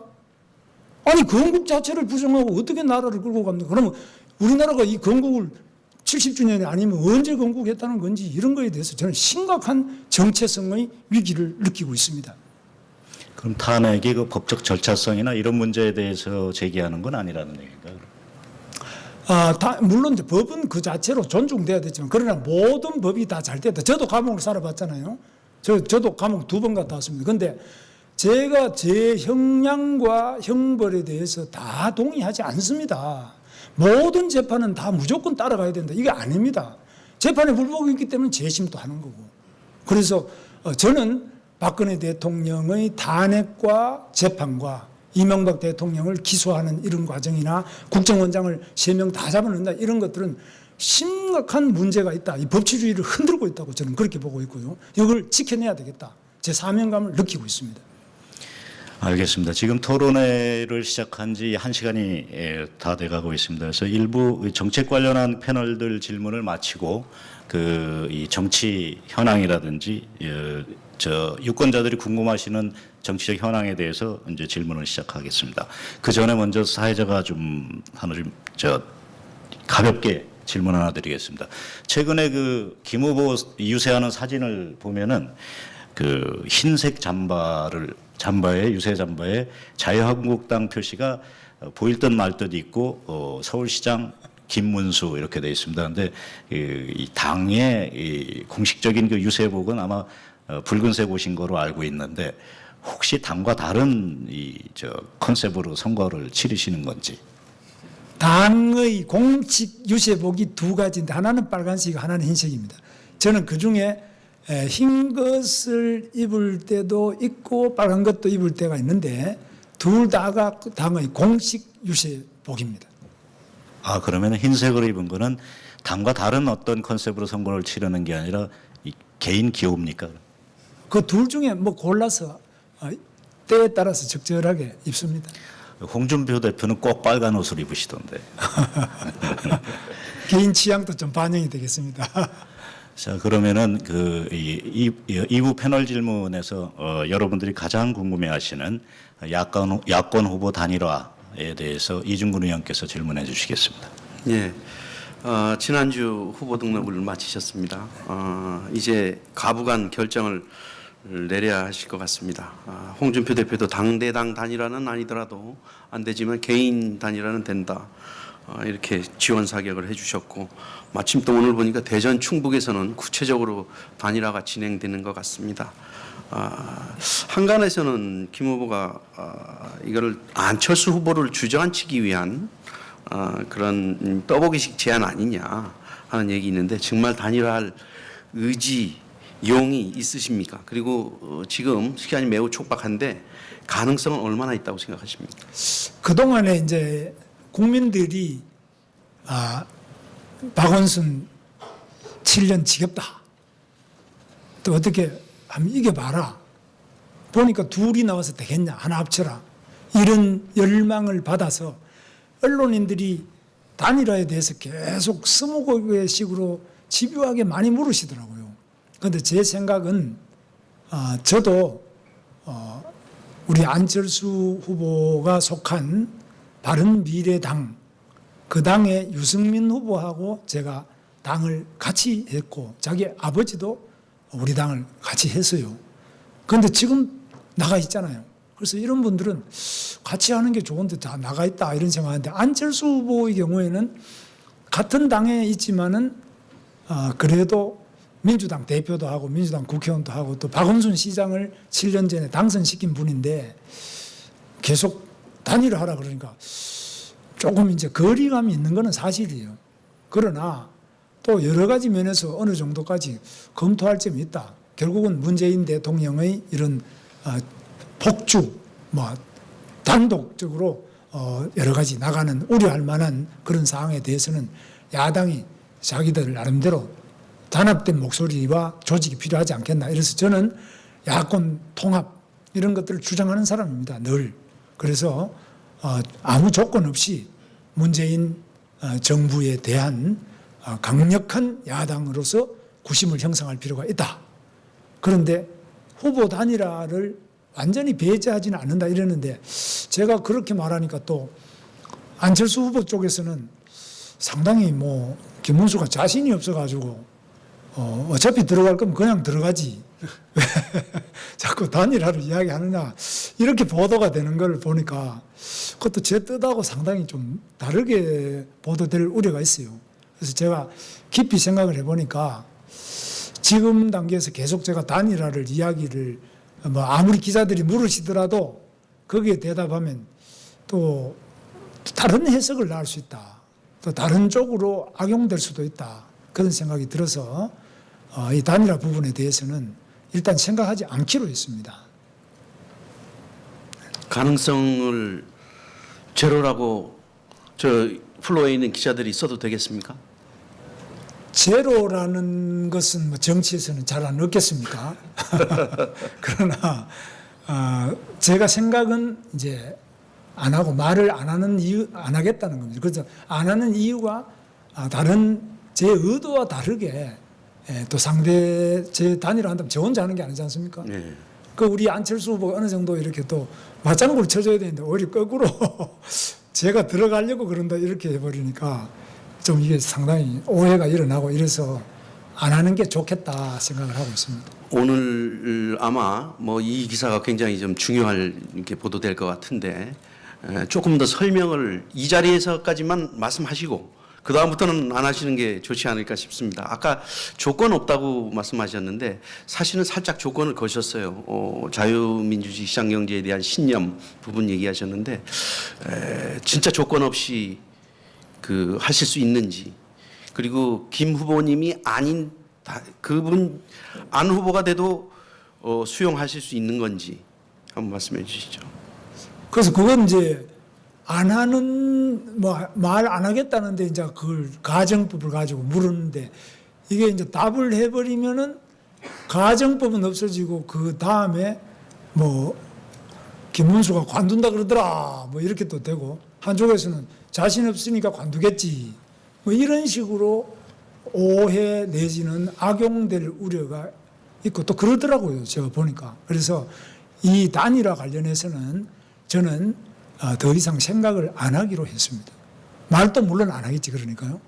생각도 안 하고 말도 안 한다. 그 말씀 들어보니까 이 얘기 아닙니까? 그러면 김문수가 그만두는 단일화는 안 하겠다 이 얘기 아닙니까? 아니 뭐 누가 저는 누구 보고 관두라는 이야기도 안 해봤는데 그러나 제 말씀은 우리 문재인 대통령이 아닌 우리 자유민주주의 정당 전체가 대통합이 필요하다 그런 이야기입니다. 뭐 선거에서만이 아니라 각종 정책에서도 자유민주주의 시장경제, 자유기업, 자유언론을 중시하는 이 자유의 대연대를 우리 자유한국당이 중심이 돼서 해야 된다. 그중에 안철수 후보가 속한 바른미래당도 포함이 되고 중요한 부분이라고 저는 생각하고 있습니다. 그 정리를 하자면 단일화의 가능성은 제로는 아니다. 그러나 나는 말을 하지 않겠다. 이러면 이제는 안철수 후보한테 공을 넘기시는 거네요. 그러면은 안철수 후보가 어떤 대답을 하면 진전이 될 수 있다는 그런 뜻입니까? 그 대답이 그러니까 굉장히 제 생각하는 거하고 다르게 나오더라니까요. 어떻게? 자신 없으면 들어가지 왜 자꾸 그런 이야기 하냐고 저보고. 그래서 저는 그런 자신 없는 이야기하고는 좀 다른데 그 오해가 되는데 그렇다고 왜 오해를 하십니까? 이런 물어볼 수도 없고 조금 어려워요. 지금 지지율이 2위를 놓고 좀 엎치락뒤치락하는 양상인데 그건 뭐 후보끼리 그렇게 얘기를 할 수 있는 거 아닌가요? 제가 정치적인 이 공세로. 여론조사 전문가하고 의견을 쭉 들어보고 추세별로 쭉 봤어요. 그 2등은 분명히 접니다. 그런데 저는 2등 하려고 나온 건 아니거든요. 저는 1등을 하려고 나오지 저 2등 하려고 왜 나오겠습니까? 그래서 제가 경기도지사도 해봤지 않습니까? 이거 뭐 서울시장을 전혀 안 해봤는 이런 사람 같으면 행정 경험을 하면 샀겠다는데 저는 그런 취지도 아닙니다. 그래서 1등 안 하는 그런 여론조사에 뭐 연연할 사람이 아닙니다. 그래서 뭐 제가 2등이다 이러니까 뭐 2등이냐 이런데 여론조사가 지금 여러 가지 그 제약이 많죠. 그래서 이게 여론조사를 어떻게 하느냐에 따라서 방법상 엎치락뒤치락하게 나오지만 사실 투표함을 다 열어보면은 제가 확실한 2등 이상 1등이다 이렇게 보셔야지 뭐 이게 엎치락뒤치락한다 이렇게 보는 것 자체는 저는 너무 여론에 대한 이해가 부족하지 않느냐 이렇게 봅니다. 알겠습니다. 그러면 저는 잠깐만, 엎치락뒤치락은 아니고요. 이 문제에 대해서는 굉장히 궁금해하시는 분들이 많기 때문에 이렇게 한번 여쭤보겠습니다. 이 후보 단일화 관련해서 어떻게 한다라는 얘기를 지금 말씀하실 수는 없지만 지금 김 후보께서 말씀하시는 맥락을 들어보면은 단일화가 되더라도 2위로 지지율이나 당선 가능성 2위로 단일화돼야 된다 이런 의미신가요? 글쎄 뭐 그 단일화라는 게 첫째는 서로 간에 정치적 신념이 같은데 후보가 난립되는 것을 유권자가 제일 답답해하고요. 두 번째는 국공합작처럼 너희들 신념이 좀 다르지만 더 큰 적, 지금 같은 문재인 대통령의 여러 가지 실정에 대해서 좀 확실한 견제의 단일 추구를 만들어봐라. 그래서 단일화를 요구하는 경우 좀 다르지만 해봐라. 이런 경우도 있다고 봅니다. 그래서 지금은 아마 다르지만 안철수 후보가 저하고 뭐 같다고 보는 사람은 없을 겁니다. 많이 다르지만 그래도 한번 뭉치면 낫겠나 이런데 여기에 대해서도 그 효과에 대해서 해석이 다양합니다. 저는 여러 가지 각도로 깊이 검토하고 또 안철수 후보의 발언이나 또 그 당의 사정이나 여러 가지를 봐서 이 문제를 더 이상 제가 거론하거나 또 생각하거나 뭐 이런 거는 적절치 않다. 그래서 그냥 간다. 일로 매진이다 이렇게 이해해 주시면 좋겠습니다. 그러니까 결국 오늘이 그 투표용지 인쇄가 시작되는 날입니다. 그리고 6월 8일부터 사전 투표가 진행되는 이런 일정을 생각할 때 지금 김 후보 말씀은 단일화에 대해서 이제는 나서서 내가 주장하지는 않겠다 이런 말씀으로 그럼 받아들이겠습니다. 네. 자, 그러면 다음 질문으로 김 의원께서. 그러면 아까 자유한국당 의원님들도 많이 오셨는데요. 자유한국당 홍준표 대표 리더십 문제 가지고 일전에 조금 내홍이 좀 있었습니다. 아까 나경원 의원께서는 지금 잘 뛰셨는데 나경원 의원 등 해가지고 몇 분이 중진 의원들이 홍 대표 얘기 말이 좀 거칠다 그리고 독단적 리더십이다 하는 문제를 공개적으로 좀 지적을 해가지고 내용이 좀 있었습니다. 근데 반면에 물론 홍 대표의 이 강한 리더십으로 그나마 한국당을 좀 지금까지 이끌었다는 반론도 있습니다. 근데 이런 극과 극의 평가에서 홍 대표 리더십의 문제를 좀 느끼시는 일부 지방선거 후보분들이 홍 대표가 지원 유세를 나오겠다고 하니까 이걸 조금 꺼리시는 분들도 조금 눈치가 좀 보이더라고요. 눈치를 주시는 분들이 있습니다. 홍 대표 리더십에 대해서 어떻게 생각하시고 만약에 홍 대표가 지원 유세를 하신다면 어떻게 수용하시겠습니까?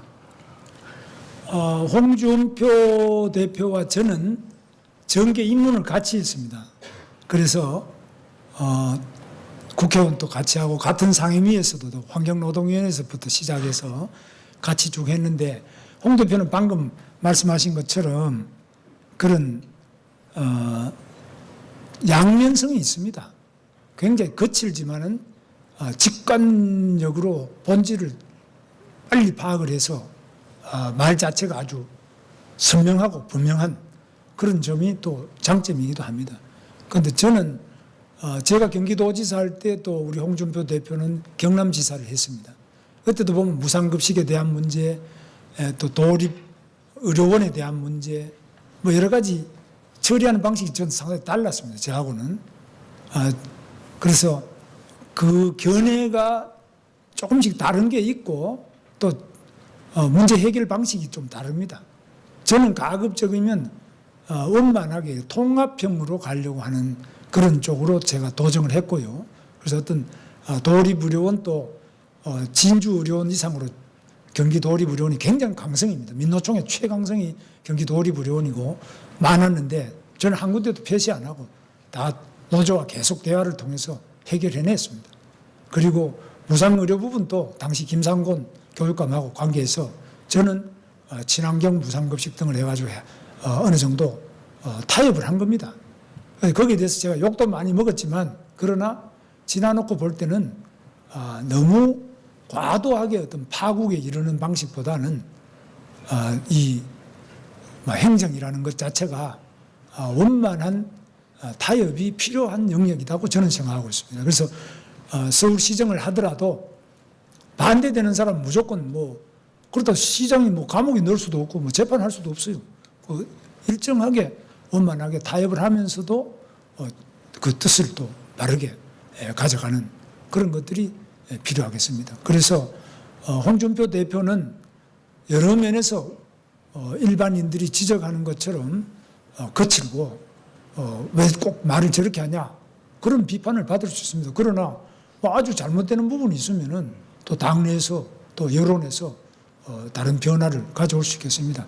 다만 지금은 선거를 맞이해서 당내의 이런 분열 또 그러지 않아도 이명박 박근혜 친박 친이 싸워가지고 우리가 다 감옥 가 계시는데 또 우리끼리 또 지금 친홍이다 아니다 또 싸워가지고 하는 그게 과연 옳으냐.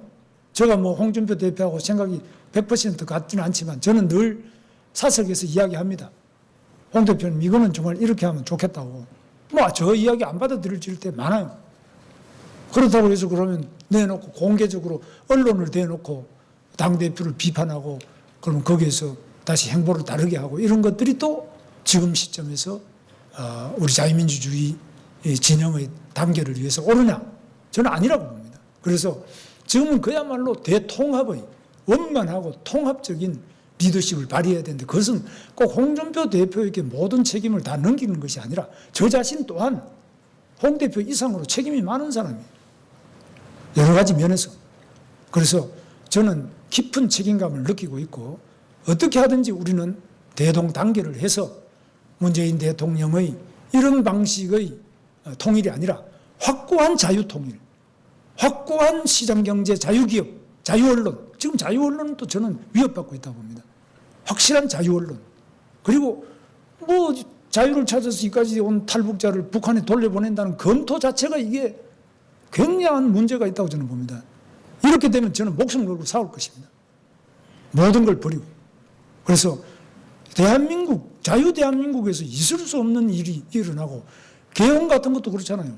서울을 또 옮긴다. 뭐 이런 개헌을 하고 또 자유민주주의 자유를 빼겠다. 역사에 지금 광복 70주년인데 이거 지금 우리 건국 70주년 기념행사도 안 하겠다. 이 무슨 나라가 이렇게 돌아가냐.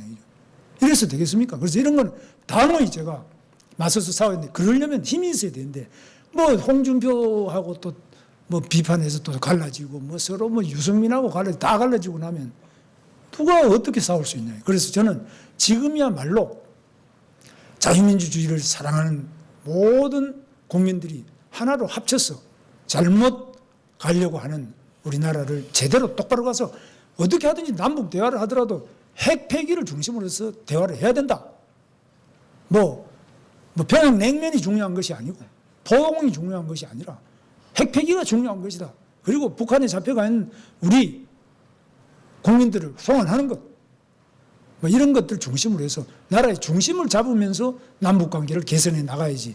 핵심과 중심은 다 빠지고 그냥 뭐 냉면을 못 먹어서 뭐 우리가 환장한 사람이 아니지 않습니까? 네, 잘 들었습니다.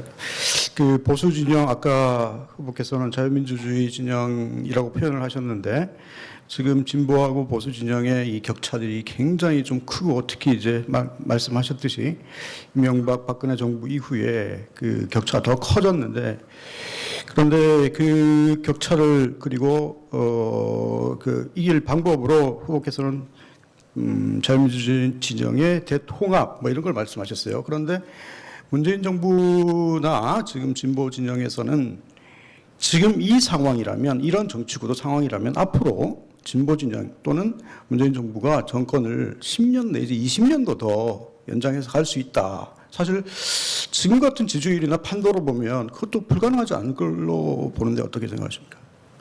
정치라는 거는 얼마나 예를 들면 6.12 미북 정상회담만 하더라도 며칠 만에 죽었다 살았다 뭐 53시간 만에 죽었다 살았다 막 하지 않습니까?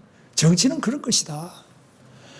누가 8월 15일 날 일본 천황이 항복될 줄 누가 알았습니까? 6월 25일 날 6.25 전쟁에 남침이 있을 줄 누가 알았습니까? 박정희 대통령이 그때 79년에 그렇게 돌아가실 줄 누가 알았습니까? 우리 다 모르는 일들이 엄청난 사건은 한치 앞을 내다볼 수 없는 갑자기 다가오는 것이다. 뭐 다 아십니다. 그래서 우리가 정치에 대해서 그렇게 산술적으로 뭐 이렇게 꼭 볼 수가 없다. 통계학적으로 볼 수 없다. 여론조사로 볼 수 없다. 정치라는 것은 그야말로 갑자기 벼락이 치고 또 천둥이 치고 이런 수도 있고 폭우가 쏟아지다가 개이기도 하고 무지개가 뜨기도 하고 그래서 여러 가지 면에서 이 정치를 하면서 저는 가장 중요한 덕목이 겸허해야 된다. 김문수가 뭐 떨어질 줄 누가 알았으며 또 과거에 김문수가 당선될 줄 누가 알았습니까? 표 깨는 날까지 아무도 몰랐죠. 그래서 정치는 그런 것이다 생각합니다. 네, 잘 알겠습니다. 마지막으로 문재인 정부 평가에 대해서 좀 한마디 좀 여쭙겠습니다. 후보께서 출마하시면서 그 출마 선언문을 보니까 그때 이후에 뭐 지금도 말씀이 거의 일관되신 뜻이겠지만 문재인 좌파 광풍을 잠재우겠다. 그러면서 문재인 정부를 사회주의 정부다. 이런 식으로 규정을 하셨어요. 그런데 어쨌건 지금 문재인 대통령의 국정 지지율은 70%를 넘나들고 그리고 정부 출범 1주년 뭐 여러 각종 여론조사에 보면 특히 대북 정책 포함해가지고 외교안보 분야에서는 지지율이 더 높습니다. 거의 80%를 웃돕니다. 이 김 후보의 이런 인식이 혹시 그런 일반 국민들의 여론 인식하고는 좀 너무 동떨어진 거 아니냐. 결국은 이 반대를 위한 반대 아니냐. 이런 지적을 할 수도 있을 것 같은데 어떻게 생각하십니까? 문재인 대통령이 지금 아주 잘하시는 게 있어요. 굉장히 겸손하게 또 항상 웃으면서 또 아주 뭐 소통을 열심히 하고 있는 거 그런 거는 잘하고 있다고 봐요. 뭐 심지어는 김정은이하고도 나는 저렇게 소통 못할 것 같아요. 근데 김정은이하고도 막 너무너무 소통을 즐겁게 하잖아요. 그래서 저는 뭐 백악관에 가서도 저 같으면은 그 트럼프가 사실 상당히 그 저는 모욕을 많이 느꼈을 것 같아요. 정상회담이 아니고 이거 무슨 뭐 예방하는 거 비슷하게 이렇게 비치더라고요. 저도 뭐 여러 나라 정상도 만나보고 이랬는데 뭐 영 그냥 저는 대한민국 국민의 한 사람으로서 굉장한 모멸감을 느낄 수 있는 일을 당하고서도 늘 싱글벙글 하시는데 참 아주 인품이 훌륭하신 분이라고 생각해요. 그러나 이 나라의 국가 원수, 국군의 통수권들 지금 주적이 누굽니까? 군에 왜 갑니까 지금? 북한의 핵이 지금 있습니까 없습니까? 북한 핵을 트럼프가 제거해야 됩니까? 우리가 제거해야 됩니까? 그럼 북한 핵은 우리 민족끼리니까 우리 핵입니까? 뭡니까? 저는 정말 언론이 이런 문제를 제기해 주셔야 된다고 봅니다. 왜 이 문제를 본질적인 문제를 정면으로 제기하는 그런 언론도 없고 그런 정치인도 없다면 이 나라 자유민주주의 70년의 역사가 과연 무엇을 낳았느냐? 열매가 무엇이냐? 저는 그런 생각에서 제 자신이 저는 과거에 좌파였습니다. 문재인 대통령보다도 훨씬 더 과격한 좌파 운동을 하다가 감옥을 2번이나 갔다 온 사람입니다. 그래서 그런 면에서 저는 뭐 제가 그 좌파를 모르는 것도 아니고 또 자유민주주의에 대해서 제가 엄청나게 고민하면서 공부를 했습니다. 그래서 다 고민해본 입장에서 대한민국의 오늘이 있기까지는 정말 자유민주주의의 길, 한미동맹의 길이 아니었다면 우리가 중국하고 소련하고 같이 사이좋게 공산당을 했다면 이렇게 살 수 있었느냐? 그런 면에서 이 자유민주주의와 한미동맹의 이 가치에 대해서 목숨 걸고 지키려고 하는 정치 세력과 자유 언론이 있어야 된다. 그런 면에서 저는 그 한 미랄이 되겠다는 생각을 항상 하게 되었습니다. 그래서 저는 문재인 대통령처럼 생각하는 분도 있겠죠. 그러나 거기에 대해서 찬성하지 않고 우리 국민들이 뭐 문재인 대통령 박수를 친다. 그럼 우리는 왜 이렇게 지지를 못 받을까? 자유한국당은 자유민주주의를 말하는데 거기에 대해서는 아까 말씀드린 것처럼 스스로 깊은 반성이 필요하다. 돈 많은 사람들이 과연 지금까지 누구에게 돈을 줬냐? 이명박 시장도 월급 타서 다 박원순 시장한테 다 많이 주고 각 재벌이라는 사람들이 다 그 많이 줬는데 결국은 뭐 다 당하고 있는 거죠.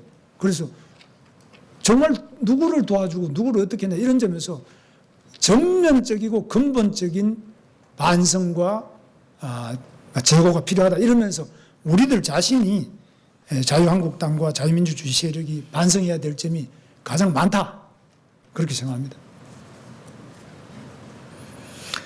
예, 신선정 차장 다음 질문하시죠. 예, 제 질문 앞서서 하나 아까 김정권 의원 질문 중에 답변 안 해주신 게 있어가지고 홍 대표 지원 유세 오신다면 받아들이시겠습니까? 뭐 지금 어제도 같이 또 우리 강현재 저 노원병 후보자 하는데 그것도 같이 갔고요. 예. 뭐 지금도 같이 많이 조우를 하고 같이 다니고 있습니다. 예, 알겠습니다. 댓글 조작 관련해서 좀 드루킹 관련해서 좀 질문 드리겠습니다. 드루킹 특검이 이제 우여곡절 통과됐습니다. 드루킹이 과연 지난 대통령 선거에서 김경수라는 문재인 후보 측근과 조직적으로 거래를 했느냐가 관건입니다. 김 후보는 이번 지방선거에 나선 한국당 후보 중에서 가장 좀 세게 드루킹에 관련한 비판을 하고 계십니다. 댓글 공작 비리 공동체라는 빙산의 일각이 드러난 것이다. 뭐 이렇게 인터뷰도 하셨던데요. 근데 이런 비판에 앞서서 국정원 댓글 사건에 대한 그 한국당의 반성이 있어야 하는 것이 아닌가 하는 또 지적들이 있습니다. 그 당에서 하든 당이 못하면 이제 김 후보를 먼저 사과하고 들이키는 문제에 대해서 적극적으로 지지하는 것이 순서가 맞지 않냐 하는데 혹시 사과하실 용의나 뭐 이런 것도 있습니까? 우리 당이요? 예, 국정원 댓글 조작 문제. 국정원 댓글은 물론 이거는 잘못된 거죠. 그러나 뭐 아시다시피 국정원이라는 거는 국가기관 중에서 무엇이든지 할 수 있는 기관입니다. 미국 CIA가 뭐 어디까지 하고 어디까지 안 하는지를 한번 보십시오. 국정원에 대해서 지금 북한이 댓글만이 아니라 사이버 테러를 계속 해올 때 여기 대응하는 방법 여러 가지 면에서 국정원에 대한 것보다 훨씬 더 문제가 저는 드루킹이라고 봅니다. 그러나 뭐 드루킹으로 인해 가지고 이게 어떻게 되느냐 이런 것은 제가 아직까지 완전히 다는 모르겠습니다만 확실한 것은 경찰이 이 드루킹의 문제를 알고도 상당한 기간 동안 은폐해 왔다는 것, 그리고 이 드루킹에는 최소한도 대통령의 영부인께서도 굉장히 깊은 관심을 가지고 그 현장에 가보자고 하는 영상이 공개됐다는 점, 지난번 대선에도 여기에 상당한 역할을 했다는 것이 이미 국정원 이상으로 많은 양이 밝혀져 있다는 사실. 그러나 특검을 남겨놓기 때문에 특검에서도 하겠습니다만은, 그래서 저는 저도 이 댓글의 피해자 중에 한 사람입니다. 댓글 때문에 어떤 사람은 자살하는 사람도 있고, 저도 뭐 여러 가지 면에서 욕도 많이 먹고, 이 댓글이라는 게 매크로든지 뭐 킹크랩 이런 게 있다는 자체도 저는 이번에 처음 알았어요. 저는 옛날에 떼거지로 사람들이 모여서 한 줄 알았는데 이런 시스템이 있다는 것은 저도 이번에 처음 알았습니다. 그러나 적어도 이 댓글 공작을 위한 그 시스템이나 이런 조작이 권력을 얻기 위해서 권력 주변에서 저질러지거나 은폐되거나 이렇게 하는 것은 이거는 가장 큰 범죄 행위다. 그래서 이 특검이 제대로 이루어지고 지금이라도 검찰과 경찰이 이것을 특검 이전이라도 빨리 밝혀내야 된다. 그런데 지금 이 대응하는 거 보면 김경수 후보라든지 여러 사람이 청와대에서 하는 거 보면은 뭐 우리보다도 더 반성을 안 하는 것 같아요. 우리도 물론 문제가 있죠. 사람이다. 우리도 문제 있지만 우리 자유한국당 이상으로 정말 뻔뻔한 것 같아요. 이 댓글에 대해서는 너무한 것 같아요. 그 내가 잘못한 거 있으면 상대도 그런 거 있을 때 비슷하게 하는 거 이런데 내로남불 그러지만 내로남불이 좀 심하지 않느냐. 저는 그런 생각을 많이 가지는데 이거는 뭐 저도 마찬가지고 다 마찬가지겠습니다만은 좀 심하다. 그래서 이 댓글 공작 공동체로서 뭐 우리 문재인 대통령과 집권 세력이 이거는 꼭 재발 방지책을 만들고 과거의 관계자들에 대한 책임을 투명하고 신속하게 조치해 주시기를 바랍니다. 지금 답변하시는 중에 조금 그 확인을 하거나 좀 위험한 발언이 있어서 다시 한번 좀 여쭤보겠습니다. 그 국정원 댓글 사건 관련해서 패널께서 이제 어떻게 생각하는지 질문에 답하시는 과정에서 국정원은 무엇이든지 할 수 있다. 이런 말씀을 하시면서 그 미국 CIA를 들었습니다. 그런데 미국의 CIA도 사실은 국내 정치 관여는 금지되어 있고 관여한 게 이 적발이 되면은 그에 상응하는 처벌을 받습니다. 그 지금 국정원 댓글 사건도 그런 의미라고 보는데 국정원이면은 무엇이든지 할 수 있다라고 이렇게 규정을 해버리시면은 과거 그 10년 보수 정부 때야 그렇지만 지금 이제 국정원이 어쨌든 정부가 바뀐 상황 아닙니까? 그런 상황에서 그러면 김 후보를 상대로 해서 댓글 조작을 하거나 이래도 괜찮다는 얘기인가요? 뭐 그런 뜻은 아니고요. 국정원이 한 것보다도 더 많은 양을 이 드루킹이 했지 않습니까? 그죠?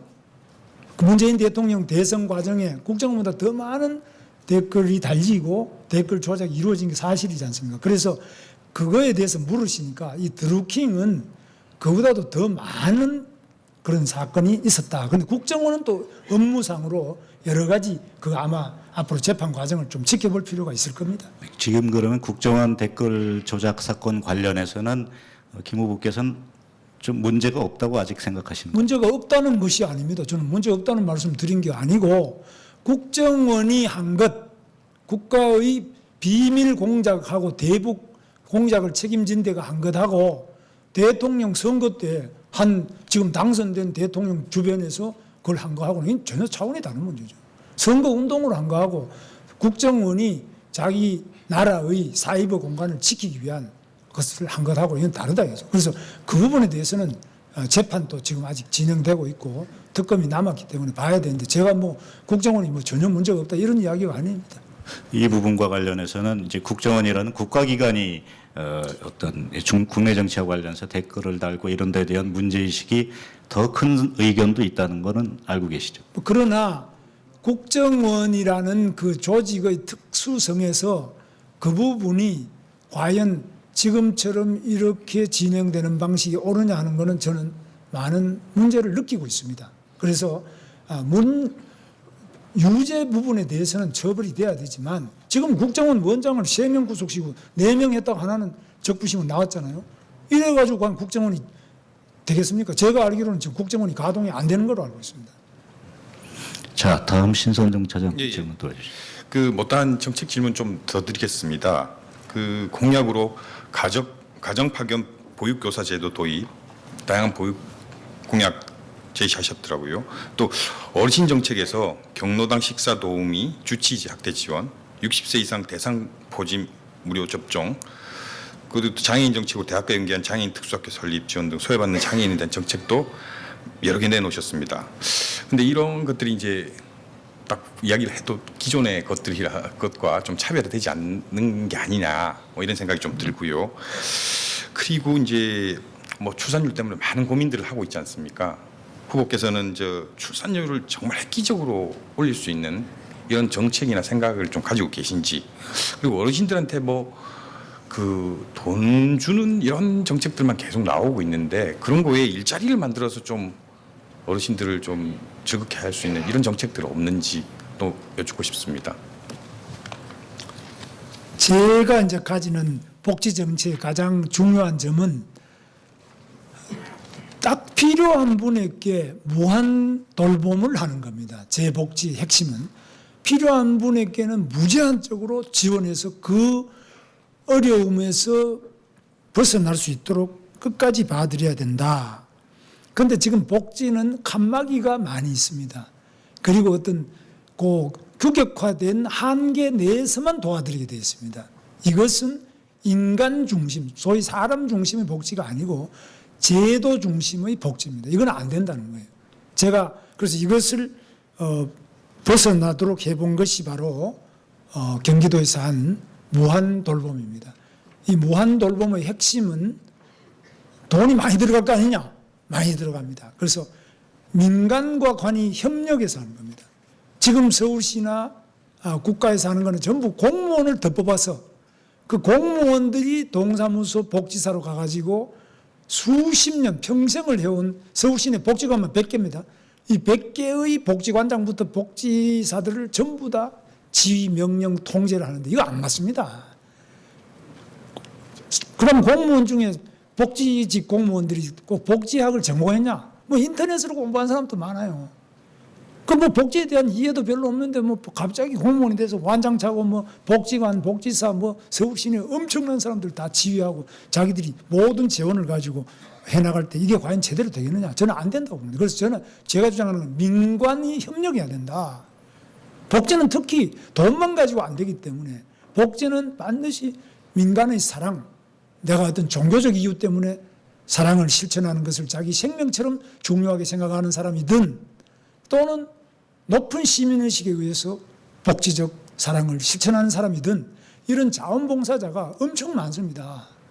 그래서 이분들의 인적 자원과 그 사랑의 뜨거움과 그리고 재원과 무료 봉사 이런 것들을 플러스 관의 세금과 관의 조직이 가미돼야 되는 것이지 자칫 관의 세금과 관 조직으로 민간이 잘해오는 영역을 다 골라가지고 거기에 들어가서 다 부숴버립니다.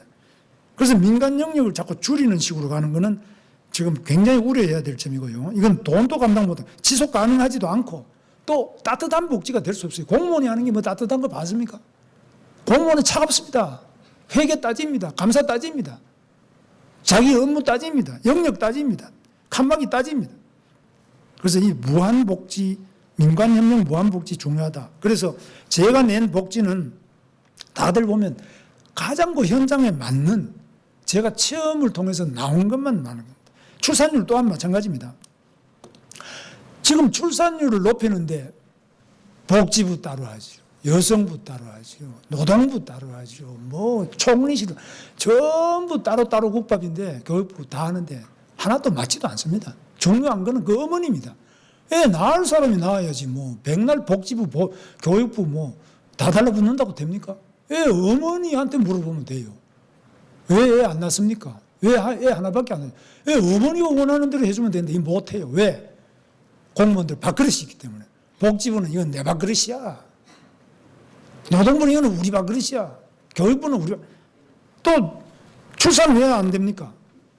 애 낳아서 영세부터 길러내가지고 적어도 초등학교 졸업할 때까지는 완벽하게 뒷받침을 해줘야 됩니다. 저는 이 경기도에서 이미 다 했습니다.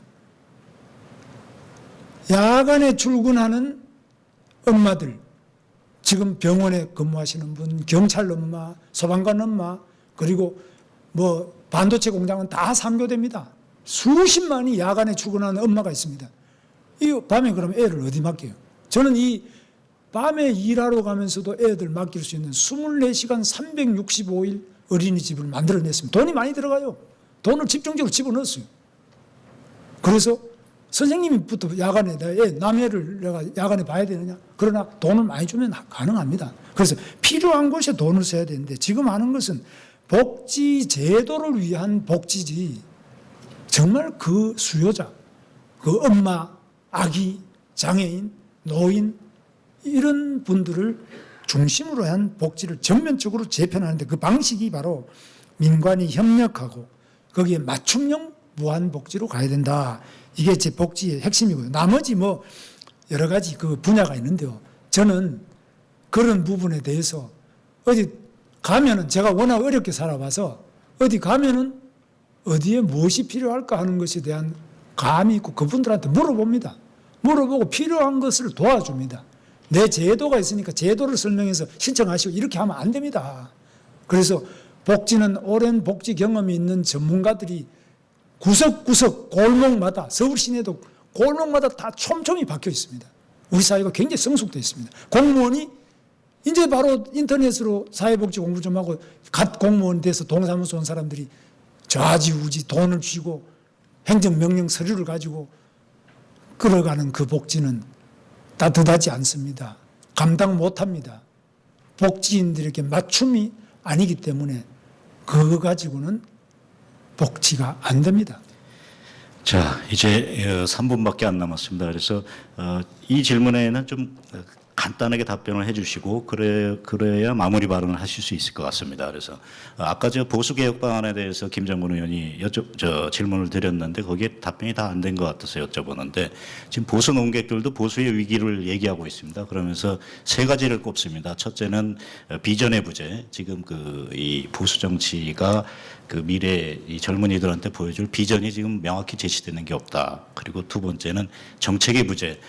자유한국당을 비롯해서 어떤 그 보수 지정에서 경제 정책이라든지 이런 데 대한 어떤 치열한 어떤 투쟁이나 하는 공부가 좀 부족하다 이런 얘기가 있습니다. 그리고 세 번째 가장 중요한 게 이제 인물 그 중에서도 리더십의 부재를 얘기하고 있습니다. 그래서 간단하게 세 번째만 여쭤보겠습니다.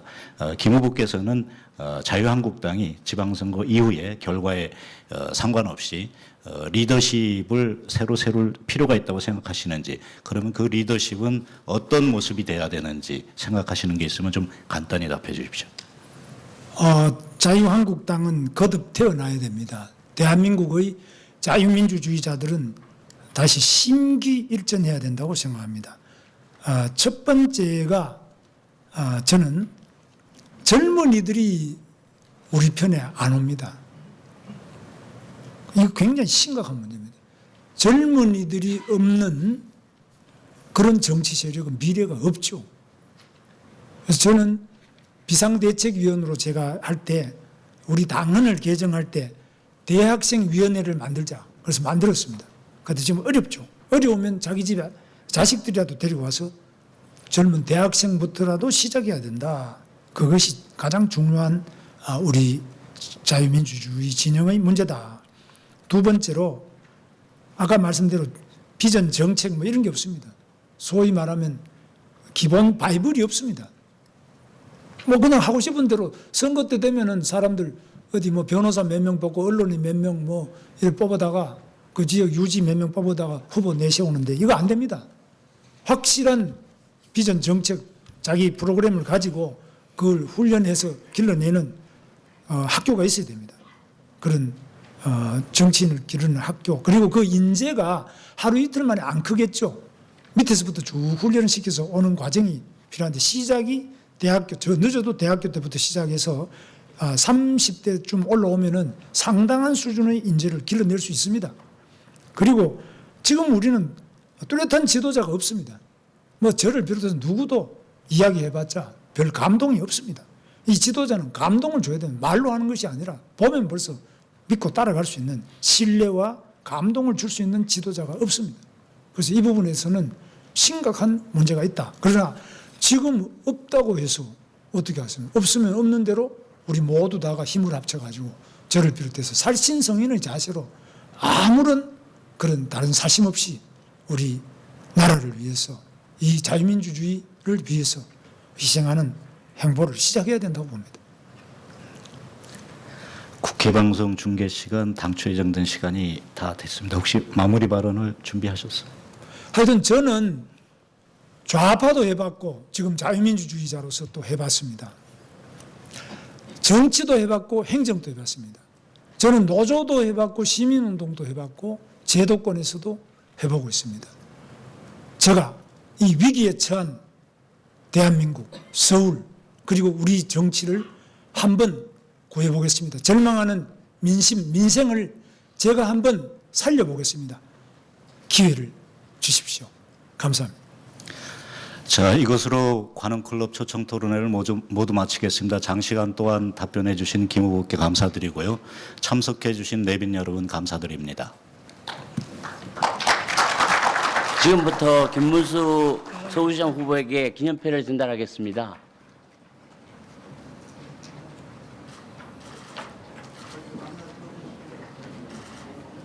기념패 문안을 제가 읽어드리겠습니다. 기념패 김문수 자유한국당 서울시장 후보 관훈클럽은 귀하를 초청 연사로 모신 가운데 유익한 대화와 토론의 시간을 가졌습니다. 기회와 함께한 소중한 이 자리는 61년을 이어온 관훈클럽의 전통과 더불어 길이 기억될 것입니다. 2018년 5월 28일 관훈클럽 총무 박성희.